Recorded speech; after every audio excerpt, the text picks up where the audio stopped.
Hello दोस्तों, प्रज्ञान study point channel में आप सभी लोगों का स्वागत है।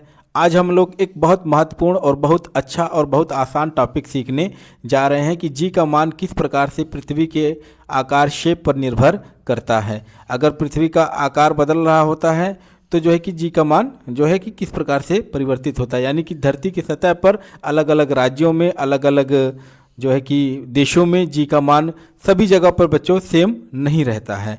कहीं पर अधिक होता है तो कहीं पर कम रहता है। तो हम लोगों के लिए जानना ये ज़रूरी है कि क्यों अधिक रहता है और क्यों कम रहता है, उसको हम आज की वीडियो में बहुत अच्छी तरह से जान जाएंगे। ठीक है, तो हमने इससे पहले कि हम आपको वीडियो की शुरुआत करें, आपको बता देते हैं कि गुरुत्वाकर्षण के 2 भाग हम लोग जो है कि पढ़ चुके हैं। मतलब कि 2 वीडियो हम लोगों ने अपलोड कर दिया था जिसको आप लोग देख चुके होंगे। मैं आशा करता हूं आज ये तीसरा वीडियो है और बहुत आसान है। आप जुड़े रहिए, आपको आसानी से समझ में आ जाएगा।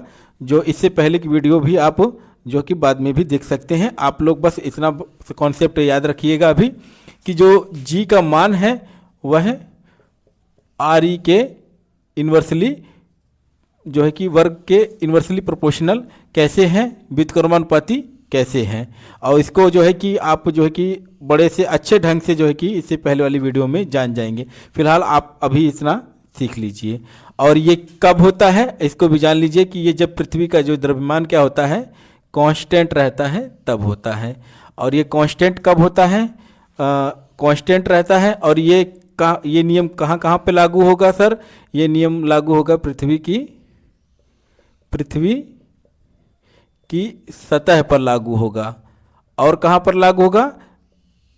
पृथ्वी से बाहर जाने पर लागू होगा। पृथ्वी से बाहर जाने पर यह नियम लागू होगा। ठीक है दोस्तों, जी के मान में परिवर्तन किस पर निर्भर कर रहा है? पृथ्वी के आकार पर निर्भर कर रहा है। पृथ्वी के आकार यानी उसका शेप अगर बदल रहा है तो जी के मान में परिवर्तन आता है। अभी इसी तरह के 4 पॉइंट हैं। पृथ्वी के आकार है, पृथ्वी की घूर्णन त्रिज्या है, पृथ्वी से ऊंचाई पर जाने पर है, और पृथ्वी के अंदर जाने पर है। वो सब हम लोग सीखेंगे। लेकिन आज का जो अभी ये टॉपिक है ये पृथ्वी के आकार यानी शेप पर हम लोग जी के मान में परिवर्तन को सीखने जा रहे हैं। ठीक है दोस्तों, पृथ्वी का जो शेप है उसको हम लोग अभी बना लेते हैं और उसके आधार पर हम लोग समझेंगे तो बहुत अच्छी ढंग से हम लोगों को समझ में आएगा। तो पृथ्वी का शेप इससे देखो ऐसे होता है, कुछ अंडाकार होता है। आप लोगों ने सुना था कि पृथ्वी पूरी तरह से गोल नहीं है, कुछ अंडाकार है। तो पृथ्वी का जो हमने आकार एक बना दिया है, जैसे कि आप लोग देख रहे हैं कि ये ऐसे ज़्यादा फैला हुआ है और ऐसे ऐसे चपटा है। तो ये ध्रुवों पर चपटी होती है और विषुवत रेखा पर ऐसे फैली होती है।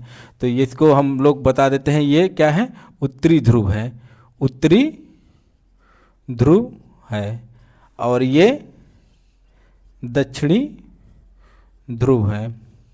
ठीक, और ये विषुवत रेखा है। ये ठीक, ये उत्तरी गोलार्ध और ये दक्षिणी गोलार्ध है। ठीक है दोस्तों, और ये जो लाइन अभी हमने ड्रा की है, मान लो कि ये 0 अंश अक्षांश रेखा है। कौन सी रेखा है? 0 अंश अक्षांश रेखा है। और इसी रेखा को ही हम 0 अंश अक्षांश रेखा को ही क्या कह देते हैं? विषुवत रेखा कह देते हैं। विषुवत रेखा कह देते हैं। और विषुवत रेखा का सर एक और नाम क्या होता है वो भी बता दीजिए। भूमध्य रेखा नाम होता है। भूमध्य रेखा, पृथ्वी की एकदम ये मध्य से गुजरती है, इसलिए भूमध्य रेखा कहते हैं। इसी रेखा को 0 अक्षांश रेखा कहते हैं। ठीक है, तो आप लोग ये पृथ्वी के आकार को समझिए कि जो देख रहे हैं कि यहाँ की त्रिज्या ज़्यादा है कि यहाँ की त्रिज्या ज़्यादा है। देख लीजिए आप, तो आप कहेंगे कि विषुवत रेखा पर त्रिज्या सर ज़्यादा है, विषुवत रेखा पर त्रिज्या ज़्यादा है। सबसे ज़्यादा जो है तो विषुवत रेखा की त्रिज्या यहीं पर होती है। आर ई क्या होती है? अधिकतम होती है। कहाँ पर अधिकतम होती है दोस्तों? आप लोग देख पा रहे हैं 0 अंश अक्षांश रेखा पर यानी विषुवत रेखा पर पृथ्वी की त्रिज्या अधिकतम होती है। और पृथ्वी की त्रिज्या सबसे कम कहाँ पर है? ध्रुवों पर है। पृथ्वी की त्रिज्या कहाँ पर सबसे कम है? तो ध्रुवों पर। आर ई न्यूनतम, न्यूनतम। ठीक है दोस्तों, आप लोग आरई न्यूनतम लिखा गया है ये। अच्छा, तो इस रिलेशन से आप ये बताएंगे दोस्तों कि जो जी का मान ध्रुवों पर अधिक होगा, उत्तरी ध्रुव पर, ये ध्रुवों पर अधिक होगा कि विषुवत रेखा पर अधिक होगा। ठीक है दोस्तों, आप लोग इसको आप लोग खुद ही सोच करके आसानी से बता सकते हैं। आप लोग रिलेशन देख रहे हैं, ये इन्वर्सली में आ रहा है और इसका कहने का मतलब है कि अगर जी का मान बढ़े, ये देखिए आरई का मान अगर बढ़ेगा तो जी का मान घटेगा, आरई अगर बढ़ रहा है तो जी का मान घट रहा है। तो आरई अधिकतम कहाँ पर है, तो यहाँ पर अधिकतम है, तो जी का मान क्या होगा, यहाँ पर न्यूनतम हो जाएगा।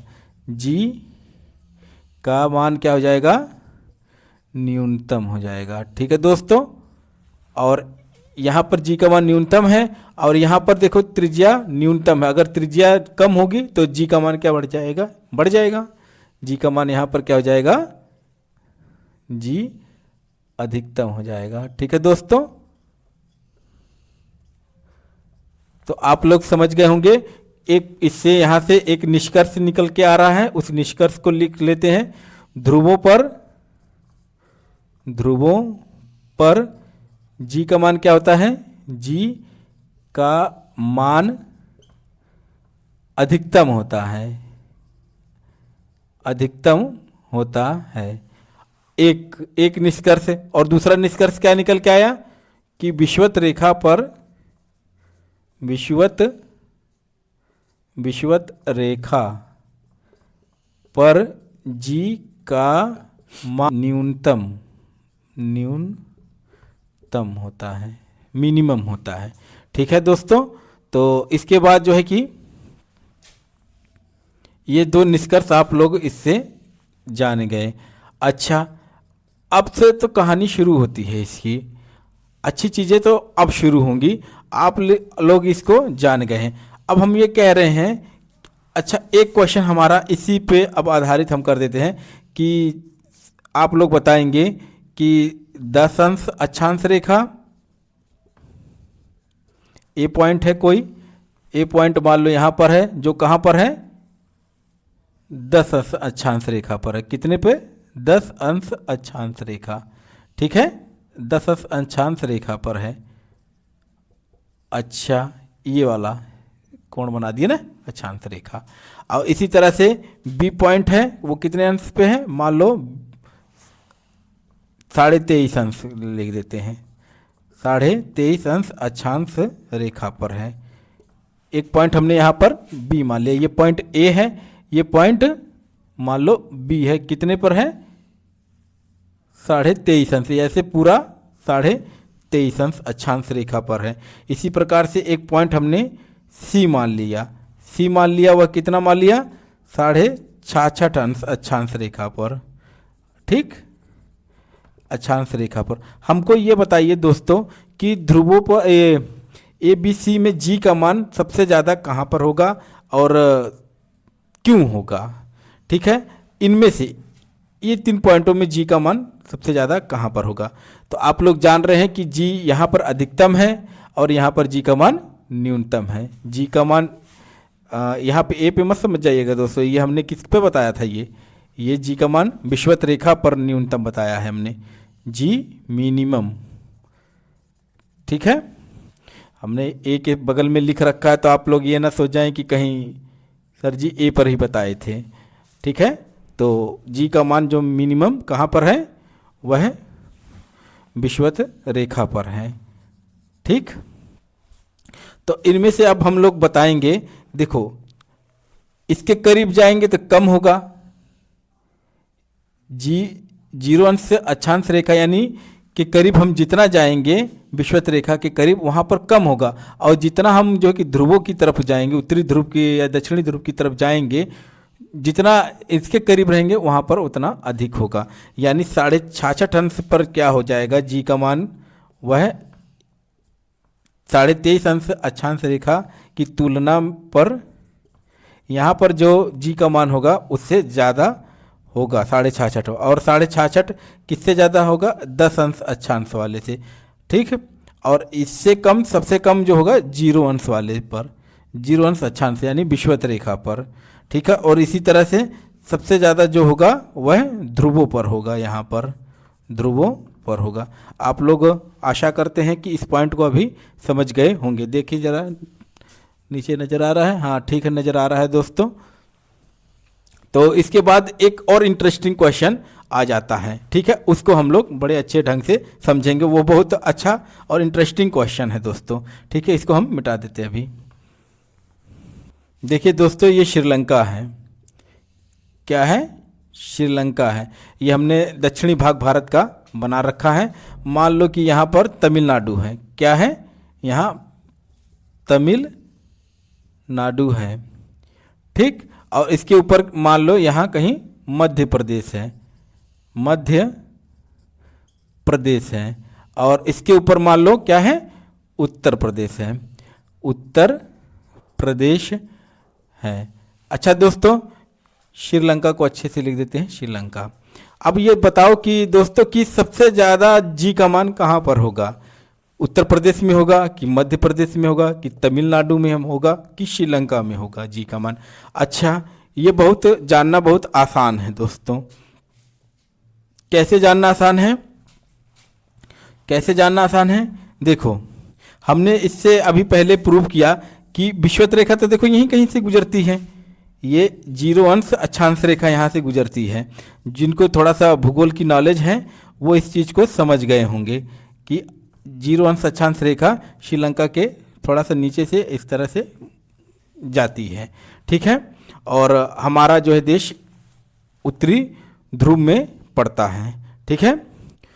तो जो है कि अब देखिए, अब हम लोग ये श्रीलंका जीरो अंश के करीब में ज़्यादा आएगा कि तमिलनाडु आएगा कि मध्य प्रदेश कि उत्तर प्रदेश आएगा। आप लोग समझ गए होंगे सर, पहले श्रीलंका आ जाएगा जीरो अंश के अक्षांश के करीब में, फिर तमिलनाडु, ये मध्य प्रदेश, फिर उसके बाद फिर उत्तर प्रदेश। यानी कि उत्तर प्रदेश इनमें अगर तुलना किया जाए तो ये ध्रुव के ज़्यादा नज़दीक हैं। यानी यहाँ पर जी का मान क्या हो जाएगा, इनमें अगर तुलना किया जाए तो इसको लिख देते हैं यहाँ पर, ठीक है। इसको मिटा देते हैं दोस्तों, आप लोग समझ गए होंगे। तो जी का मान जो होगा वह उत्तर प्रदेश में मध्य प्रदेश की तुलना में ज़्यादा होगा। क्यों ज़्यादा होगा, क्योंकि ये ध्रुवों की तरफ पड़ रहा है दोस्तों। और जी का मान जो है मध्य प्रदेश में उत्तर प्रदेश की तुलना में कम होगा, मध्य प्रदेश में। और इसी प्रकार से इससे कम कहाँ पर होगा, यहाँ तमिलनाडु में होगा। कहाँ होगा, तमिलनाडु में होगा। और इनमें जो है कि इससे कम कहाँ पर हो जाएगा, श्रीलंका में हो जाएगा, श्रीलंका में हो जाएगा, ठीक है बच्चों। तो इस तरह से जो है कि आप लोगों ने देखा कि जो है कि जी का मान किस प्रकार से परिवर्तित होता है, ठीक है। ये जी का मान तमिलनाडु में है और ये जी का मान श्रीलंका में है। तो इन चारों में अगर देखा जाए तो उत्तर प्रदेश में सबसे ज़्यादा है और श्रीलंका में सबसे कम है, ठीक है दोस्तों।